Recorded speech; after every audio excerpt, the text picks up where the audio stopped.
Welcome to another episode of Founders Club. Today we are going to be talking to Lauren Hardy, the founder of Virtual Investing Mastery. She's done hundreds of deals in multiple states, all from the comfort of her own home. And she's the co-host of the #1 podcast on real estate wholesaling. Today we're going to be breaking down her formula for virtual real estate investing, where you can buy properties in any market. If you're like us here in San Diego and you live in a really expensive market, this is a great strategy to go into other places to find more affordable and less competitive deals. She's going to be sharing with us how she finds deals without ever seeing them in real life, how she makes her offers with 4 guardrails built in to make sure she never gets burned, and how she maximizes her profits on every single deal. If you have any questions, put them in the box down below. As always, judo chop that like button. And if you like money and you like real estate, this is the show for you. Hit that subscribe button and we'll see you on the inside. Welcome to Founders Club, the show for real estate entrepreneurs. We are here today with Lauren Hardy. Very excited to have her on the podcast. She is the founder of Virtual Investing Mastery and has done hundreds of real estate deals in multiple states over the last several years, all virtually. So I'm very excited to learn more about your process and how you're doing these types of deals, especially when you're like us here in San Diego and yourself up in Huntington. We live in really expensive real estate markets, so it's exciting to be able to explore other opportunities out there. So, but why don't we just get started with kind of like how you got in the game and how you got into real estate to begin with? Yeah, well, thank you so much for having me on the show. I got started about 10 years ago. I was 25 years old, and my start was in house flipping in my local market. So the OC LA Inland Empire was my territory at that time. My reasoning for getting into house flipping was I just didn't want a corporate job anymore. I'd had my first child. She was 1 year old at the time. And I was pregnant with my next kid. So I learned really quick that juggling, a corporate job, it's tough, being a mom. And so I, was willing to kind of do anything, just to get out of my corporate job. And my brother actually had suggested, why don't you try flipping houses? He had gotten his start in flipping a couple years prior. So it kind of just made sense to give it a shot. At that time, I wasn't making that much money, to be honest, at my corporate job. So I didn't have to make that much money to kind of make it an even, without having to pay childcare anymore. What would you have to make? It was like something like $36,000 or something.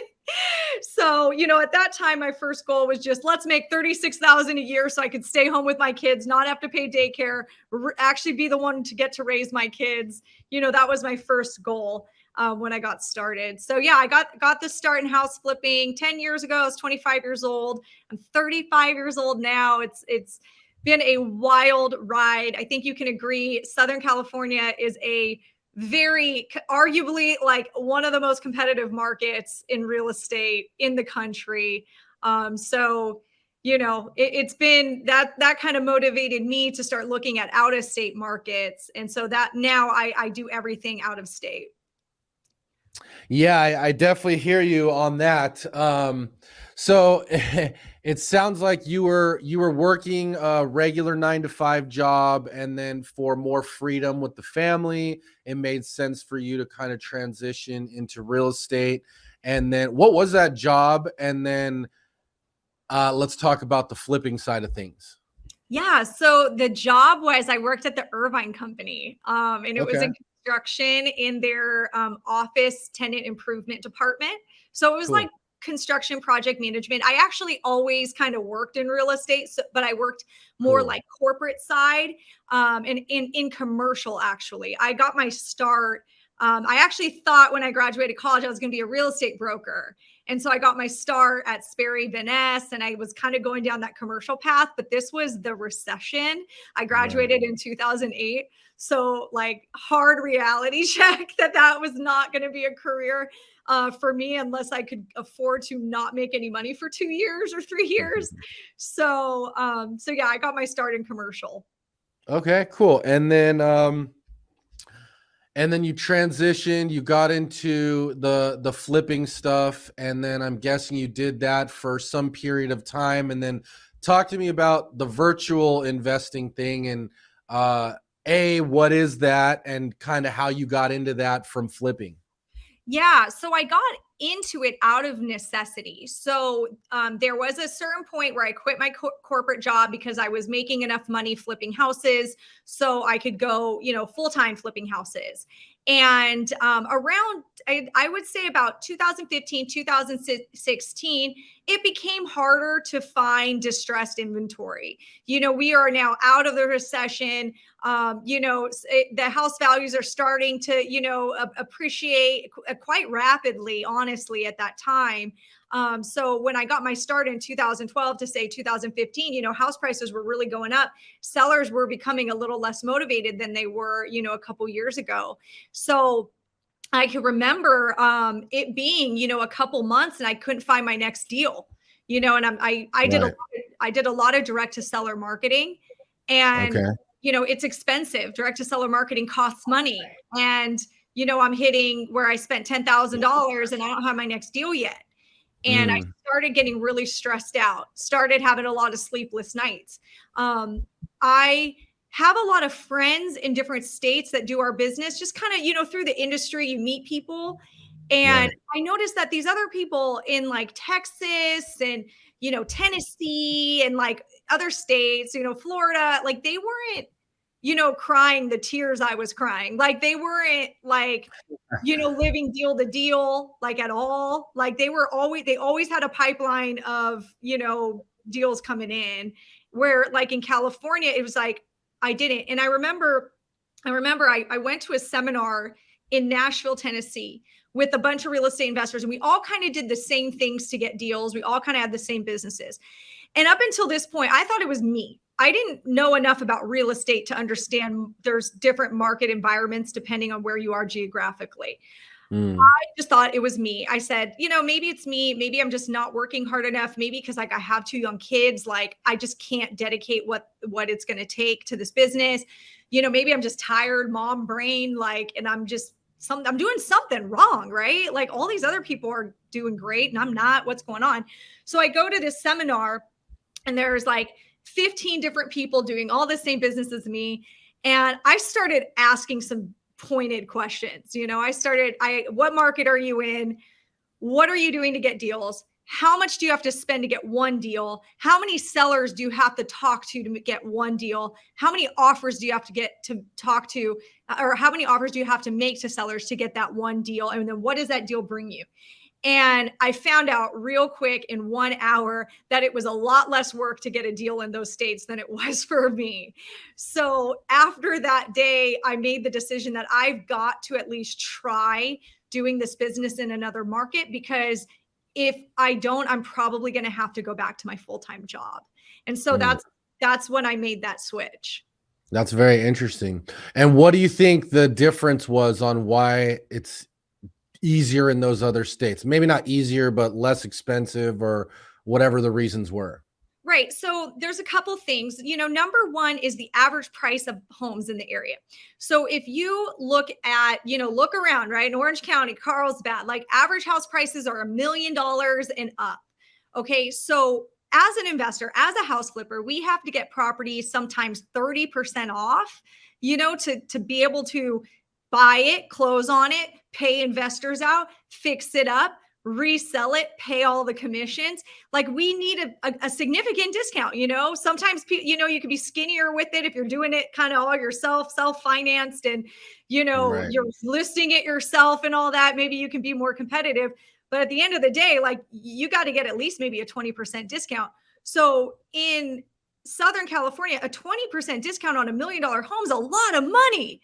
Like Yeah. it's a lot. It's like $200,000. And the sellers, there is something very unique. And I've heard this from other people that work California and other markets, and it's just cracks me up. But people in California are very aware of the value of their home. There is something about owning property in California, you know the value of your real estate. It's valuable. So you're talking to sellers and you're saying, hey, I can offer you all cash. I can close in 15 minutes and all the bells and whistles, right? But the catch is I need a 200K discount. They're going to tell you to pound sand. They're like, why? Yeah. I can put it on with a realtor and make all the, full price, get a full price offer, probably cash, so in that, you see that in California. Now, when the average purchase price is $200,000 in an area, 20-30% is not that much money. They look at it and go, well, do I even have a contractor? I'll probably get ripped off by the contractor anyway, and I'll probably lose the money, because I'll get ripped off because contractors here are impossible, or they can justify letting go of a little bit of their equity for convenience. So so it really kind of boils down to, the ability to convince a seller to take a discount. And if you're in an area where it's pretty hard to convince a seller to take a discount, you're going to run into those challenges just like I did. Yeah, that makes a lot of sense. And so just to kind of parlay on top of that, so how are you then picking the markets that you're interested in or that you want to go after? What are some things you look for, or how do you decide that? Yeah. So, there's 380 metros in the United States. So there's so many metros, right? There's so many markets that you could pick. How do you pick the right one? When I first got started, it was literally, this place sounds cool to visit. That was how I picked the first market. It just happened to be that Nashville was the number one real estate market at the time, and it was appreciating really fast. So my first market, I got in just kind of by luck. I built some homes there, ground up construction. I flipped some homes, and then I started wholesaling there. Did pretty well, but it started turning into another California. It was the California effect. And I go, I just left California. Why did I go pick another saturated market? What was I thinking? So, later I said, I want something completely different. I want a landlord market. I want a market where you could buy rentals, you could use leveraged capital, and you can still cash flow. And I had heard that Oklahoma City, I've heard markets in Texas. I was kind of juggling different markets, thinking about different ones. Little Rock, just markets where the average house price was around 200,000, or less. And I settled on Oklahoma City. What now, looking back, and I've been, I think, total 6 different markets, and plenty of them didn't work out. Looking back, I think the most important thing is to find the proof of concept in that market. So what I mean by that is, if you say you want to, you're like, I want to be a buy and hold investor. I want 50 rentals. Can you pretty easily go on Facebook or find a real estate investment association there with a handful of people that have 50 rentals? Is that a doable thing? There is it, can you do it relatively easily? That is very important. And that's something that's actually kind of hard to just pull with data. So if you're looking to say wholesale houses, a lot of my followers, they are wholesalers because I host Wholesaling Inc, right? Wholesaling is really tough in some markets in California. It's really, really hard. It's pretty hard to find a successful wholesaler in California. And the ones that are successful, they're probably too busy to talk to you. But if you go to Oklahoma City, you could just throw a dart and hit a successful wholesaler there. So I highly recommend just looking for, what is it that within you that you're passionate about, that you want to do, and then find that proof of concept there. So a perfect example now, I'm one of my markets that I'm actually now kind of all in is Pittsburgh, Pennsylvania. And the reason for that is I started wholesaling there, and I really identified the opportunity of, the buyers here are not that competitive. And the houses need so much work that honestly, your offer is really fair to a seller. You don't feel predatory. You feel no, the seller's like, yeah, like this place is, totally dilapidated. It's going to probably cost $200,000 to fix, and I don't have it. And like, there's something fulfilling about that where you really feel like there's a need for you. And I'm also very passionate. I love building things. I love building buildings. I like doing big construction projects. I love the design, so being able to like go to Pittsburgh, and I found that proof of concept. I saw like there's these, the flippers that take it really seriously. Like they have really cool projects. That's what made me want to go like all in there. So those are a couple examples of like how I've chosen markets. Yeah, that's cool. So just to kind of recap that a little bit, 200K-ish pricing, not necessarily the hotspot destinations, more blue collar areas, things like that. And then things that it sounds like you're not afraid to do a lot of work. It's not like you're looking for just carpet and paint type flips. You're not afraid to really do a big project if needed. Yeah. And that also helps you get a bigger discount and find deals easier. Yeah, they're in the market I'm in. There's not a lot of people that'll raise their hand to big projects.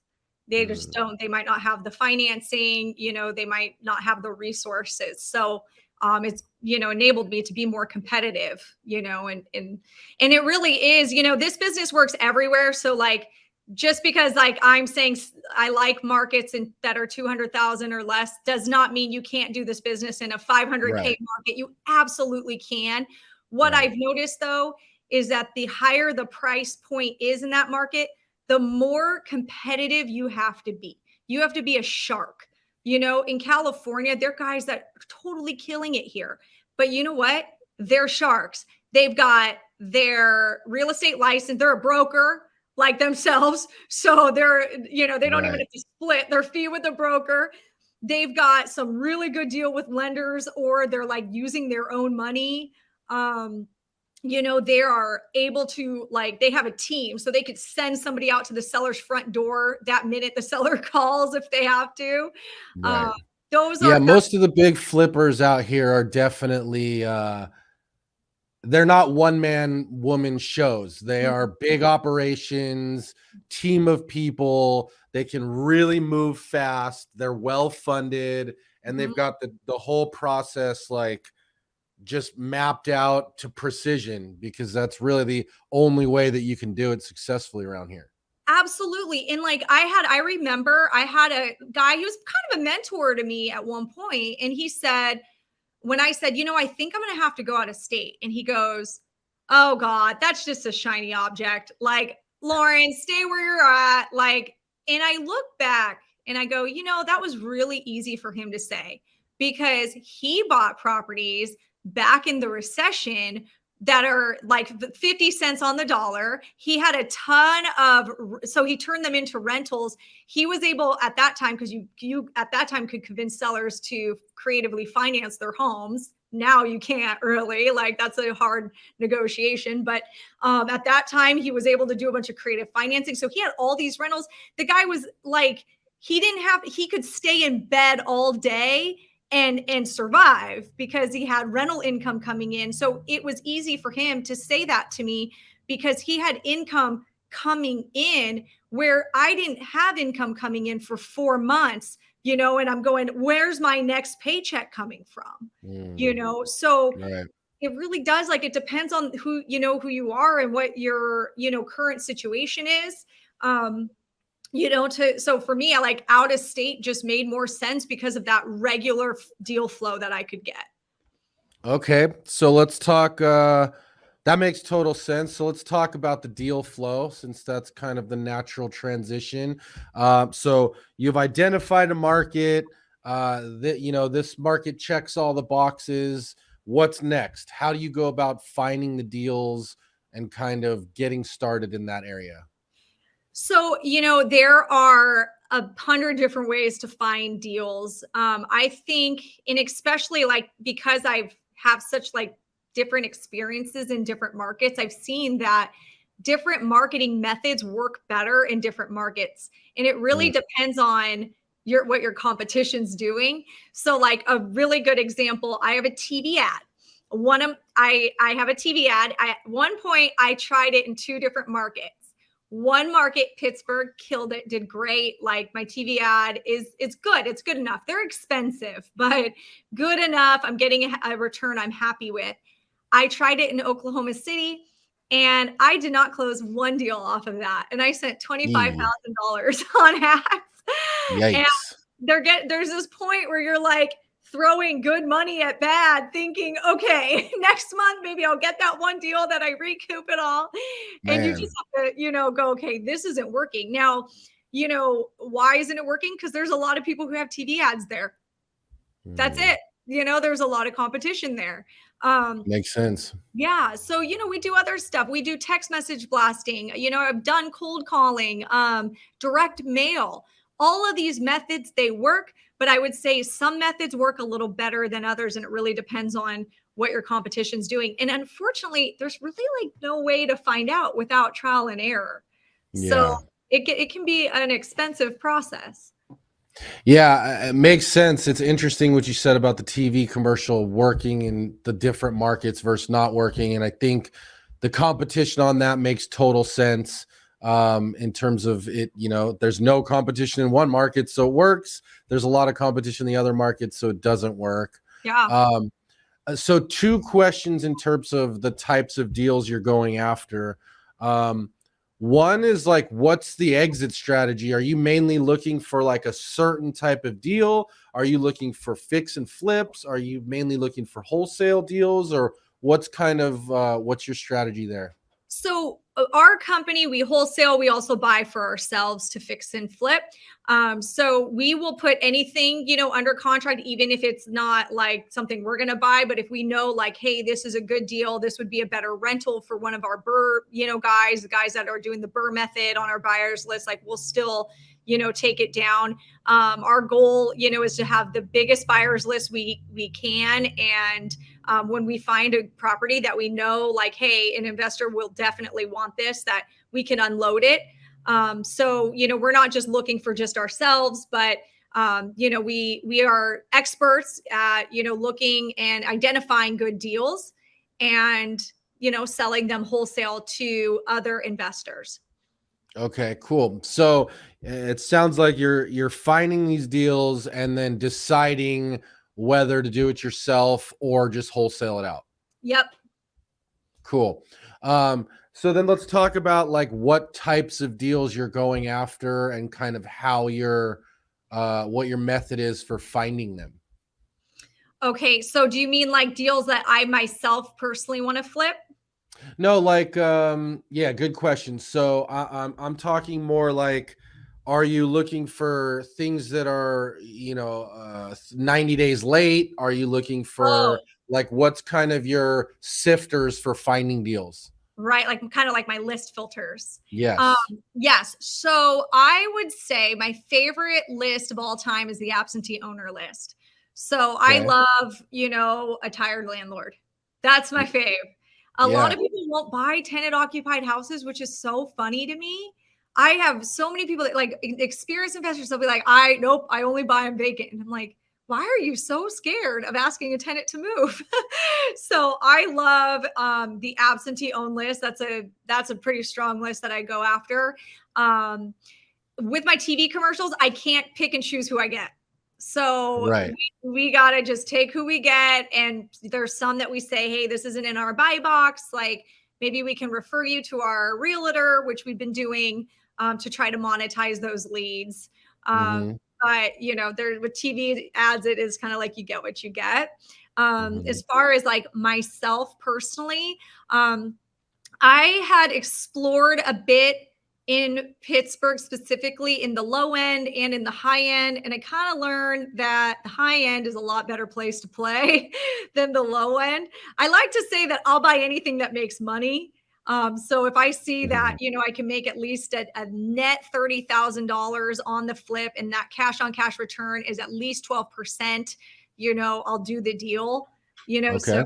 it's not 30K on a $500,000 house, but as long as that cash on cash returns about 12% or higher, I'll definitely consider it.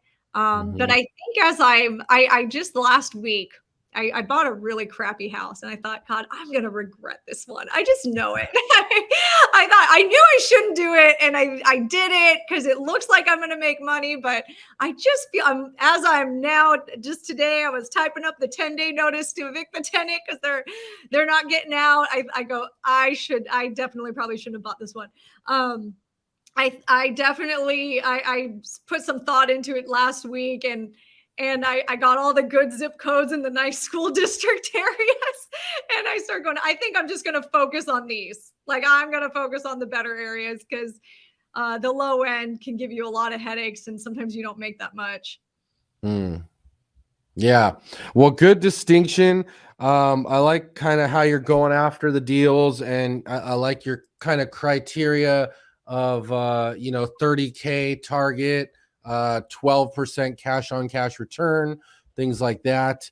And then obviously absentee owners. I think that's another good pawn to fish in. So when you're targeting them, what is the message? Is it like an I buy houses cash type message, or Oh what? Yeah. yeah, it's the same as anyone else, right? It's we buy houses cash as is, all that. You don't have to do any repairs. And Mm. I don't think there's anything new about that message. We've all been recycling it from each other for years now. So I wouldn't say that there's anything different in the marketing message.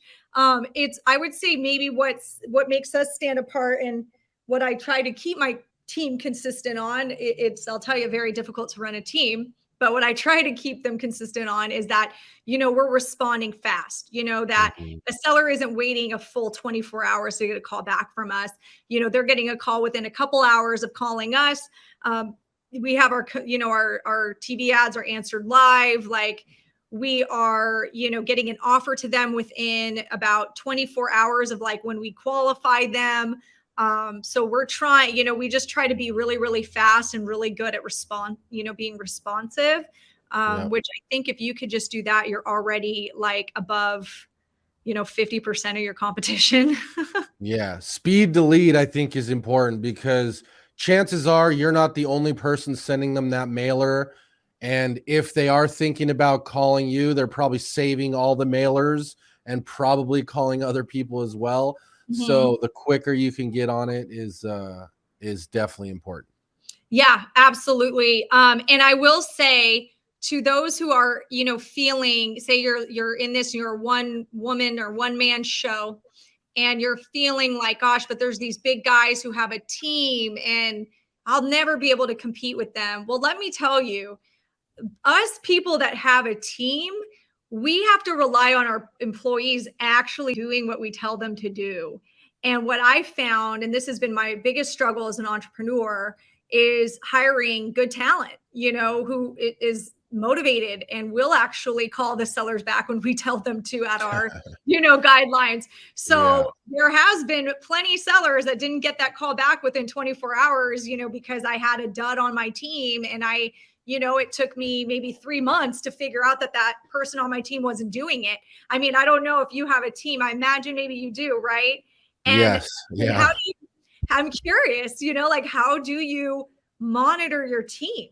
Like, because there's so many ways that I call it bamboozle you. Like, there's a lot of ways that they can pretend to work, and you Yeah. have to stalk them, like watch their every move to then go, I gotcha. Like, and you probably did that 15 times this week, didn't you? You Yep. know? Yeah. Yeah, no, that's I'd say that's one of the biggest challenges of just being an entrepreneur in general is building the team and then building the accountability into the team so that Yeah. everyone's doing what they're supposed to do and all of that. And I think a lot of it comes down to hiring, like upfront making sure that they're the right person as opposed to having to find out, on their 15th time dropping the ball on the same thing. 100%. One of the biggest mistakes I've made as an entrepreneur, and I think it took me 10 years to learn that lesson, is how to hire. Like Mhm. hiring is something I didn't have any experience in. I became an entrepreneur before I ever had the qualifications to even be a manager of a company. I was only 25 and I wouldn't say I was like a shining star at my jobs. So I I never had any role in management, in operations, in hiring. I didn't have anything to go off of. So my hiring process went from like post an ad on Craigslist and like meet the person and just like their vibe. Yeah, exactly. Like that was my old hiring process for like 8 years. Yeah. Like, and Yeah, they walk in. Oh, you think you can do the job? Great, you're hired. you're hired, and oh my gosh, I really enjoyed talking to you. You're interesting, like, and that I would hire them based off like their personality. And like I learned, like employees will pretend to work, and as long as they're getting paid, like what's big deal, and it's pretty eye-opening, when you start hiring more employees and then you have a bunch of them and you're like, oh my gosh, what is actually happening? So I'm in that next phase of my journey now. I think like as an entrepreneur is like learning how to build a team. That's something that like I'm going to humbly say that I'm not an expert, and I'm Yeah. learning and I'm trying to be better. Yeah, it's a challenge. One thing we use that we implemented that we really like is Monday.com. I don't know if I you've use used it. them. Yeah, Yeah. I use it. What do you use it for? So we use it for everything from the marketing team to the sales team, and kind of everything in between. But it's just it's really good for processing, like especially for content stuff like that. Mhm, It just you build the whole process out. You can watch things go down the waterfall. mhm. You can tag different people in and out at different times. Yeah, It has a ton of automations that you can build in. So it's we highly recommend that one. I love it. Yeah, so we've been using Monday to help us project manage, and it's been very, very helpful for sure. There you go. Cool. So back to you've identified a deal. Now let's talk about kind of the mechanics on how you do a deal virtually without ever meeting a seller in person, without ever going to a I'm guessing you're never going to any of these deals in person. Mhm. So tell us a little bit about how that goes. So this is an evolution. I would say there's a newbie way to do it, and then there's like a certain point where you have to like graduate to having your own on like your staff there. Like you have to have someone there, if not two Mhm. people there. Okay. So let's start with, because most people are like, I've never done that before. So let's start with like newbie version. So Okay. when you're first getting started, the most helpful person that you can have is a joint venture partner who does exactly what you're trying to do successfully. And you have to be willing to give away 50% of your profits to just get the process going. Hey, Mm. 50% of is better than nothing, right? So what we found is that every time we go into a new market, it doesn't matter how much experience we have, we need a JV partner in that market, because every market is its own animal. It's pretty difficult to figure out. So Mhm. JV partners are like our first go-to when we enter a market. Just that solves all your boots on ground issues right I was there. just gonna say that's actually a really, really good tip. So it just so I'm understanding you correctly, you're saying find another real estate investor in that market that is already doing what you're doing, whether it's fix and flips or whatever, and then just say, hey, I'm gonna generate deals and Mhm. we're gonna split it, and you're gonna be the boots on the ground. Absolutely. That's all you got to do. And that is Yeah, like, that'll solve all your boots on ground issues. That'll be that's a the really person who's great, going to go great and sell tip. the home and all of it. So, the best thing that you can do is just network yourself really, really well in that territory. Talk to everyone, hear everyone out, hear where they don't buy, hear where they do buy, hear what kind of projects they're working on. And that intel is like so, so valuable and will make you a lot of money in the future. It doesn't feel like it at first, but it will. So you have to first start with building relationships and leaning on those relationships. Now, there is like a part of like your stage in that market where you're like, okay, like baby bird is ready to leave the nest. I think I can maybe try to do like this on my own and try to get, 100% of the deal, right? So if you're just wholesaling, that's easier to pull off. It's much easier to pull off. You can hire a part-time person on Craigslist to help you do, kind of the physical stuff that you need to physically be there. So that's, kind of that next stage is like hire a part-time person that can kind of help you, maybe a realtor that like wants to make some extra money on this side, something like that. Right. That's kind of that stage. And then like kind of the varsity stage, which we got pushed into, in Pittsburgh, there was this point where we're now losing money being in that middle stage because those part-time people, it wasn't reliable enough for the amount of volume we were doing. So we had to we just kind of made this hire as a full-time person. I call him a regional development manager. So I kind of learned that from so a lot of my buyers are hedge funds.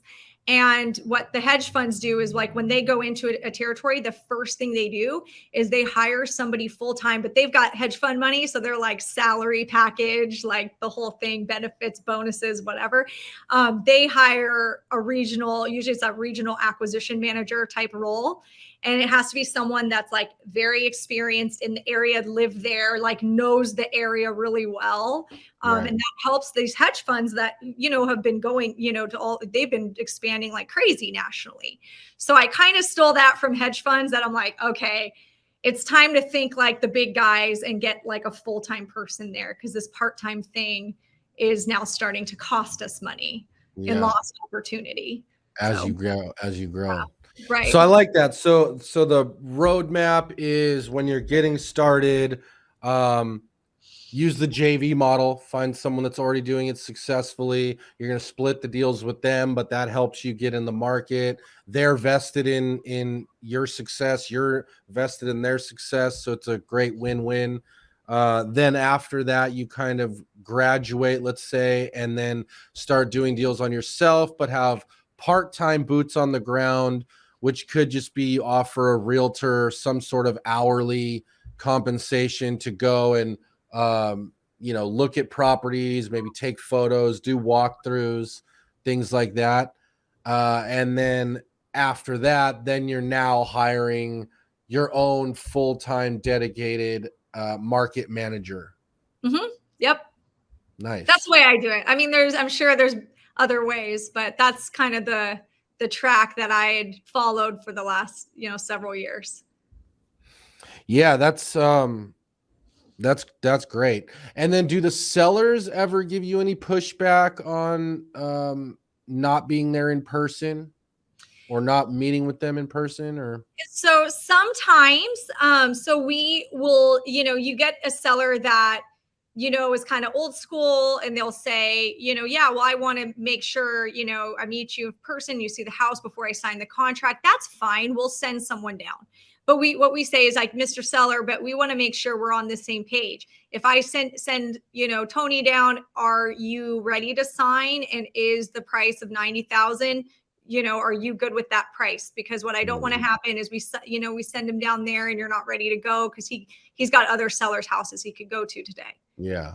So yeah, makes sense. Sometimes don't sign. So okay, cool. And then what about like how you're closing these deals out and in terms of like finding companies that are friendly towards wholesaling and different things like that?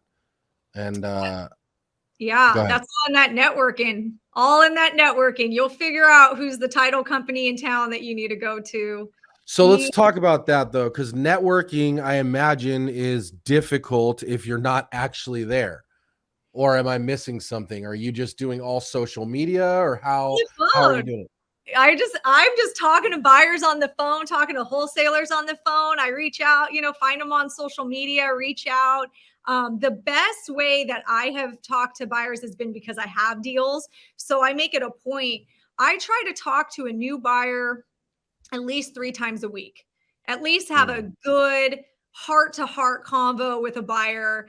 I mean, I think I know how to talk to them. Now I had an employee doing this at one point and this was not happening because she doesn't know how to like talk the language, but I make a new buyer friend at least 3 times a week. And where, I mean, they're my friend, like by the end of that call. And that's somebody I can go, hey, oh my gosh, I have to go evict a tenant. Do you have an eviction attorney I could use, that you've used before? Like Right. when you make those friends, those relationships, like, they'll help them, they'll help you. Like, so that's what, I do. And I've found really helpful. And then you're adding those 3 people to your buyers list every month. Yeah. Every week is Every week, I mean, yeah, every Yeah, week. so, yeah, I try to talk to 3 buyers like that are real players every week. If I can Okay. tell they're real players, I'm like, all right, let's get on the call. Yeah, so and then so how are you how are you finding these people? Because I mean, normally you would like go to the local real estate investing clubs Mhm. and you would go to, the networking events and things like that. But if you're remote, if you're in California and they're in Pittsburgh, how are you doing all of this? So when you first get started and you don't have any deals to attract the buyers, then Mhm. it's going on Facebook and going in those RIAs, in those groups and reaching out, sending Okay. a lot of DMs, introducing yourself. Try Bigger Pockets. Bigger Pockets has a great network of Yeah. people, so Bigger Pockets, Facebook. I've made so many friends from Facebook. Like it's crazy. Like to think, like I look back at some of my relationships, I'm like, we originally met on Facebook, which is so funny to Yeah. think. So a lot of the Facebook friendships, man, they're still running strong for me. But as you get deal volume, when you post a deal, when you're blasting a deal, that you're trying to wholesale, you Mhm. will have buyers reaching out to you. And Right. as some are friendly, some are not. Like, it's you start finding some that you're like strike up a conversation with. So call every buyer that reaches back. Like if you post a deal, call and text every single buyer and say, hey, like, I think I have some deals in the pipe coming that you might be interested in. Like, Right. what zip codes are you into? What are you doing with these, by the way? Are you like, looking to get more rentals? Are you looking to get more flips? I just want to know, because if I get something, like I want to know to call you, because you're the guy that does, flips here in Southern Pittsburgh, Yeah. Yeah. Yeah. That's really great advice. And just to make that more actionable, it sounds like, so you're saying when you have a deal, you're then going to all of like the real estate groups on Facebook, like whatever, South Pittsburgh Real Estate Investing Association. Mhm. You go in there, you post your deal, then the buyers will naturally raise their hands, the people that are interested. Once they contact you, you're now then putting them on your list. You're doing those 3 calls a week with those people, trying to get to know them, building rapport, and that's how you're building your list of buyers over time. Absolutely. And I, just say it's not really 3 calls a week that I make. It's more than that. But my goal, like I feel good by Friday if I had 3 really good conversations with buyers. Even if Right. it's not like a brand new one, but maybe one I hadn't talked to in a while, because every one of those conversations gives you so much intel that you wouldn't believe. Like, for example, today I had a missed call at 5:30 in the morning, California time, which I knew. I was like, it's Pittsburgh. So I called the person back because I knew we had a buyer walkthrough today. Mhm. And her name was Rebecca. And I was like, oh, great to talk to you. We actually had been texting a little bit back and forth. And so, we just started opening up, we started kind of, sharing war stories. And Right. at a certain point, it was like kind of a funny story. I said, I think I bought a house I'm going to regret. And she's like, where is it? And I told her where it is. She's like, I I know that house. I saw that house. I've been in that house. I was like, what? And it Yeah. turned out that when we got this house, long story short, we tried to do a buyer walkthrough. The seller like would not let anyone in the house. For some reason, she took it upon herself to just walk up to the house, knock on the door. The tenant answered. She got in while the seller, like behind the seller's back, like literally Mm. behind the seller's back. So she's the only buyer that walked that house. Then she was going to make an offer, but we took it off because the seller went nuts and we closed on it ourselves. And so she's like, I was wondering like what happened to it. Like, And I was like, yeah, we ended up having to close on it. And so funny enough, I was like, so what should I do with this house? Because, now like I'm stuck with it. Should I flip it? And I was giving her she was giving me she's like, yeah, I have a rental a street away. It gets this much in rent. Like, this is kind of what I think you should do. Like, this will probably be its highest and best use. So like that idea would not have came to me out of that conversation. Like, I might have stumbled and like did something, that wasn't really the right thing to do in that neighborhood with that property. So because and that's great boots on the ground, locals information. Yeah, that I would never have known these things, So yeah, love that. Great strategy. So let's talk about now kind of how you're deciding your offer price based on properties that you haven't seen, and kind of what your process is for who you're sending and who does what throughout the process. So I have an easy way and a sharpening your pencil way. Which one do you want to hear? All right, I want to hear both. Both. Okay. So the easy way, we start with the easy way at first. Okay. So we get a lot of seller leads, and we can't sharpen our pencil on every single one. We just can't. So we come up with a range at first. We just tell the seller that it's going to be probably this range to this range. And the range, the way we find it, if you look up properties in typically our areas, I think the range method might be very difficult in California. But if you're working, area that's maybe like 300,000 or less, like this probably would work pretty well for you. Okay. It works in most areas of the country. So we look up the property. I have MLS access there. Super helpful to get, by the way. But if you can't, Zillow works fine. And I'll put the property address, and I just kind of go about maybe a quarter of a mile out. I really want to get kind of in that neighborhood. And my goal is I want to capture some sales that have gone to investors. That's my goal. I want to work areas where other investors have bought properties, because they've set the tone as far as my lowest benchmark that I can offer the seller without sounding like, a crook. Right. So I go about a quarter mile and I sort low to high. So in Zillow, there's a button, sort low to high, go about a quarter mile. And I will get, usually you kind of see tiers. Like, you'll see there's like these low sales, and then there's kind of this mid range, and then there's this high range. Low is usually your investor purchases. That's usually the investor purchase. Oh no, I'm sorry. Hold on. Let me, excuse me. Sorry guys, that was a buyer. Let me get out of that screen. Sorry, shut that down. That was my Google voice. So low range is your investor purchases. Okay. Imagine like a bar graph in your head. Okay. Mid range is like your retail sales. Okay. But they're not fixed up. Like grandma's home, not fixed up, but got an agent, went through the process. Now, high range is your fix and flip, HGTV, fully remodeled this house, like, total remodels, and went through an agent, listed on the MLS. Like, that's that high range. So I like to go to the low range, assuming I'm talking to a seller that has a fixer-upper. If I'm talking to a seller that has already remodeled their house, I'm going to say, listen, I'm probably not going to be your buyer. But, assuming we're talking to a grandma's house type of house, condition or worse, I go to that low range and I say purchases in this area are, investor purchases are between, 50 to say 75,000. Does that make sense to you? And I gauge where the seller's at. If the seller says, yeah, that sounds about right, now we start sharpening our pencil and we come up with a maximum allowable. So that's a quick and dirty way. I can do that in less than 90 seconds. Yeah, that's an easy way to do it. I like that. I like easy and quick, because then you can kind of filter people out over the phone. They're either going to say, oh my gosh, that's outrageous, I would never do that, blah, blah, blah, blah, blah. And that's when you can probably refer them out to a realtor or something, or whatever you do to get more of a retail offer for those people, like you said, that have already remodeled, they've upgraded things and all of that.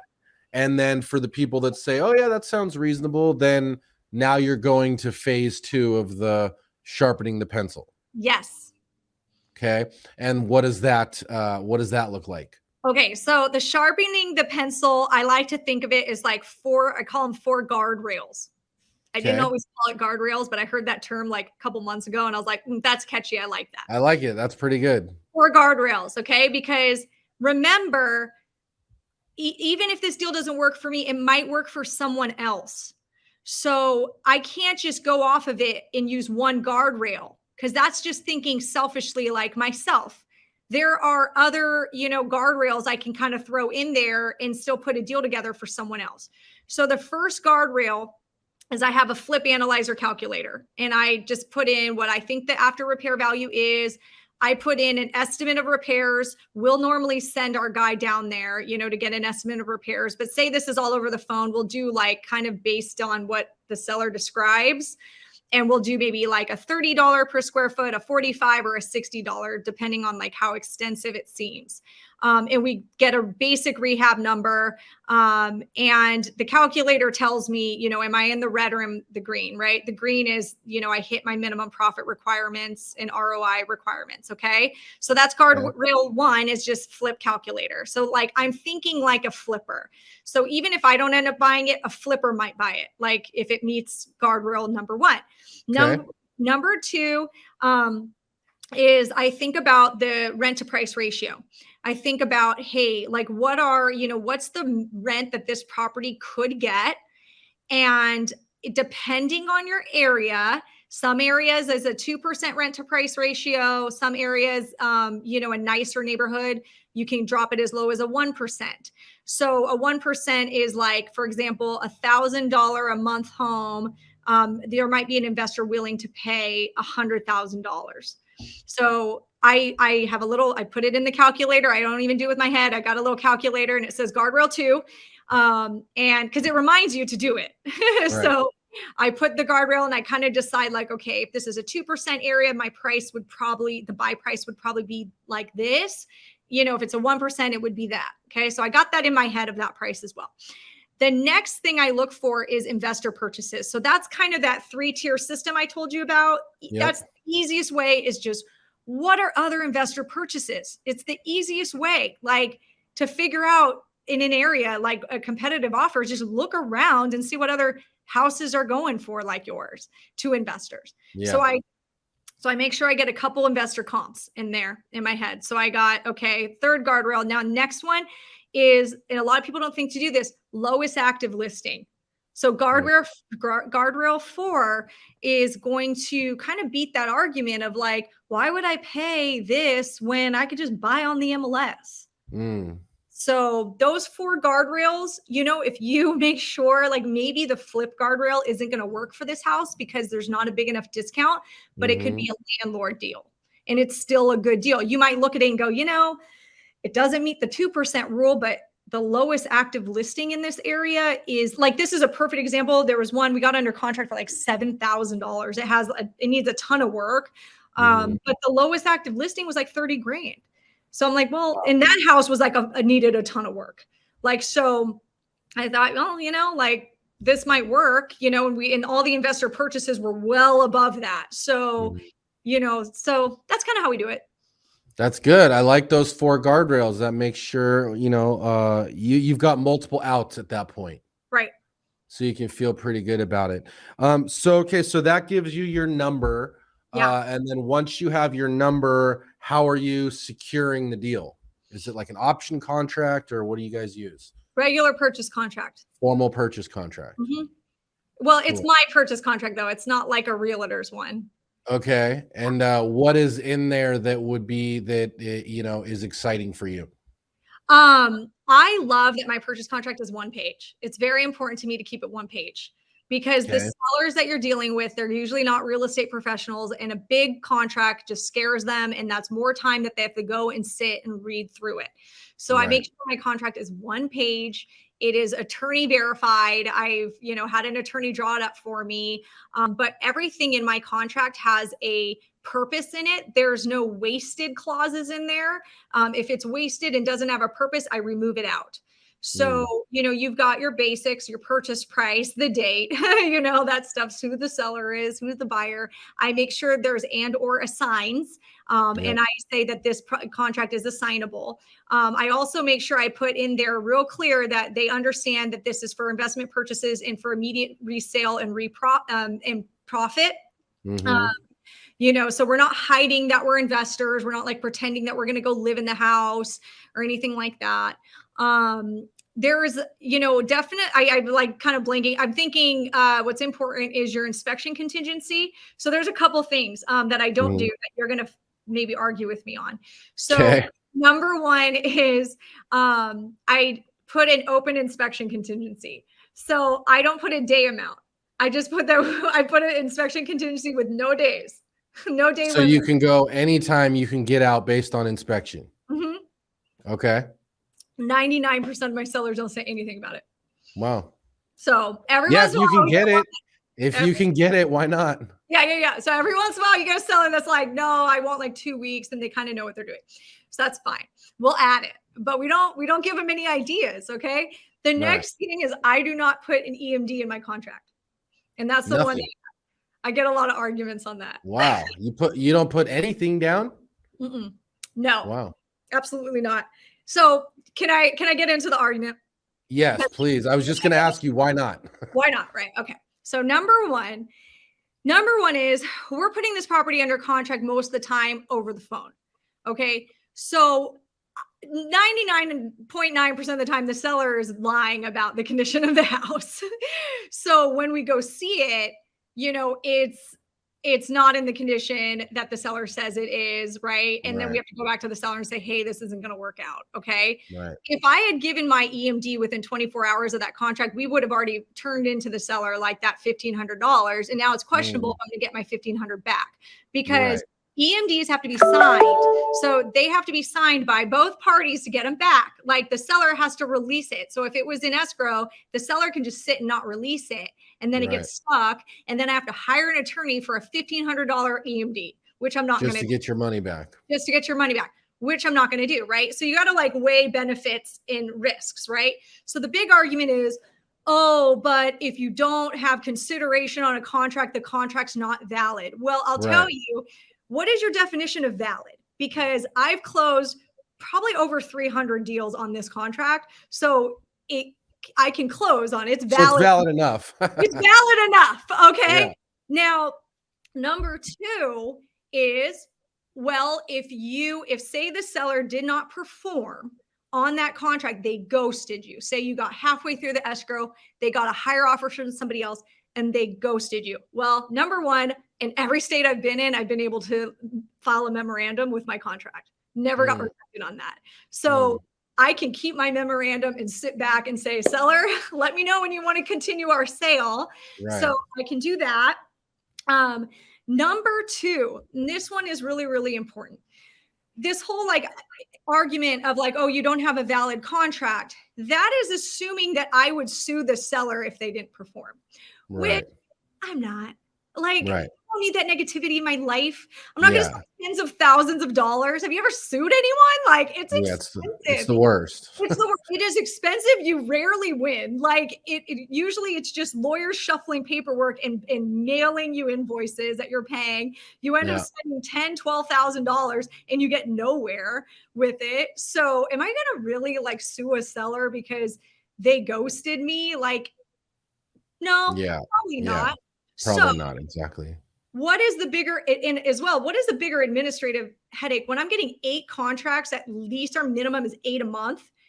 I'm going to have EMDs for all 8 of those, and I'm going to have to constantly be wiring EMDs left and right, and then making sure that I got them back. Like, for that much effort? No, thank you. So no EMDs. Now, every once in a while, a seller will want an EMD, and we will say, hey, how about this? We're going to inspect it for 2 weeks. Give me 2 weeks. As soon as we're done inspection and we're done with that, we waive our contingency. I'll pop an EMD in there. And they're usually good with that. Great. Yeah, that makes sense. Then you've got a lot less risk on your side too. Yeah. So you've given us a lot of really great strategies on virtual real estate investing, but from your perspective, what would you say is the biggest challenge involved in the model? What the setting up a team, and it's not so much virtual. It's like, I think there's this stage in as an entrepreneur, like first you are the technician and like you're doing everything and Right. you're doing really, really well. So I've got a coaching program. I got a bunch of students and I literally do not teach scaling. Like I get real negative when they start saying like they want to hire, because I'm like, you've only been in this for 6 months. Like Right. calm down. And it's because I'm like, please learn from my mistakes. Like you're doing so good right now on your own. You just made $200,000 like net for you, which is way more than you were getting at your salary job. You're going to hire someone and you're going to see your sales drop because you don't know how to hire people and you don't Yeah. know the business well enough to know if the person you hired is like messing around and not doing Right. like you're supposed to be doing. So And your 200 turns to 150. yeah. And your Yeah. 200 turns into 150. So can you first live with that? So a Yeah. lot of people hire, and I've totally drank this Kool-Aid, is, oh, but if I do hire this person, I'm going to make 300,000. I'm going to make Right. 500,000. I'm going to have this compound effect of my revenue because I made this hire. And honestly, that doesn't always, in my experience, it doesn't always work out that way. Often, the way to raise your net revenue or your net income is to reduce your expenses. Yeah. So I think team building has been one of my biggest challenges as an entrepreneur. And it's been my personal like mission this year to become a better entrepreneur, not a better real estate investor, a better entrepreneur. Yeah. Better business person. Right. Better Wait. at hiring, better at operations, better at, management, all of it. Awesome. Yeah. All very critical skills. Okay, great. We'll have a couple questions to wrap with. One is just, do you have any like favorite tools, apps, softwares, anything like that that kind of help make your job, life, business better? Yeah, so I think a good CRM, will get you a long way. So I use Simply. I even have like a little training thing on it. I put together, if you go to scalewithresimply.com, I put like a little training for it Cool. together and all that. So I use Simply a lot. I think a good CRM is really good. As a business owner, Monday.com is funny that you said that, but we Yeah. discovered Monday about 6 months ago, maybe 9 months ago, something like that. And Cool. that's been so good. In fact, like Monday, I feel like is like my Zen place. Cause like sometimes I just say, I will put like my projects, like my, the things that I need to focus on. Like I have my own personal Monday board and it just kind of like keeps me centered and grounded. Yeah. So love Yeah. Monday. We use it also for project management and stuff. So I love that. What else? I just started using Investor Lift and I really, really like it. I don't think it's a beginner tool, but it is something that when you start doing a large volume of wholesales, if you are wholesale only focused, Mhm. Investor Lift has been a really, really good tool for us. Oh, what Um, does that do? it is like a CRM for your sales side of things. So your disposition. Got it. So it's like your acquisition CRM is Simply, but in wholesaling, there's a certain volume you get to where you really need like a CRM to So it's your manage. buyers list CRM. Buyers list CRM. Yeah. Yeah. So it's Okay, helpful. cool. Cool. I love that. In 60 seconds or less, what would you say is the number one key to being a successful virtual real estate investor? Well, in 60 seconds, it's not just in virtual. I think it's in all business. It takes doing it and working in your business, being fully in it, not Mhm. just, oh, I hired someone else to do the work, but I mean, doing it yourself, trying different things, failing, learning from the failures, trying again, it's a lot of persistence and grit, I think, and especially virtually, you have to be really, really committed to figuring out that market, learning from your mistakes. Maybe maybe you bought something in the wrong part of town. Go get a freaking map and start finding out from your buyers where is the wrong part of town so you never do that again. That's an example. So, Yep. like making mistakes, but learning from them And the best way to learn from them is like really, really be actively in your business. Yeah. I love that. That's great. Great advice. Last question I have, and this is what I like to ask all of the successful folks that I interview. I have two young boys at home. I noticed you also have two young girls, and I would just wonder, what would you say to the young kids out there on how to be successful in life and business? You know, I would say don't drink the Kool-Aid. You know, real business success comes with many years of hard work. And there are so many podcasts featuring overnight successes that aren't maybe even accurate. You know, maybe those people just caught a good wave, but you don't quite know what's going to happen to them in 2 years or 1 year. Right. I'm sure you can admit, like, you've heard things where you're like, they caught a good wave, like they got lucky. But, if they don't hone their skills as a business owner, that wave is going to, come down and they're going to be treading water for a while. Real business success takes years and years of hard freaking work. So don't be discouraged if you're 5, 6 years into it and you're still going, gosh, I don't feel like I have it figured out. I've heard this from so many different business owners. I've heard this statement: it took me 10 years to figure out how to be a business owner. And I agree. This is my year 10. And I go, this year, I have learned more in this year than all the years previous. And I think going forward, I'm going to be, a better business owner. But I do agree with like this 10-year mark. In the first 10 years is a lot of grinding and hustle and, catching big waves and being stoked and then falling flat on your face again, so be okay with that process. Also, someone told me this, don't tie your value to how your business is doing. Don't tie who you are as a person to how many houses you flipped this year or how much money you made, because if you do that, you're going to just be miserable. It's not, don't take business personally. Business is hard. Plenty of very successful people have had massive failures, so just keep going and stay positive. I love that. Great advice. Stay positive. It only takes 10 years to become an overnight success. So you can do it. Yeah. Well, very cool. Lauren, for those that want to learn more about you, I know you have a coaching program as well. Where can people find out more about that and connect with you? Yeah. So you can go to my main website. I have some freebie stuff, tools, things like that. And then there's a link to the coaching program. So go to laurenhardyco.com. And if you just want to follow me on Instagram, check out This Mom Flips. This Mom Flips on Instagram. There you go.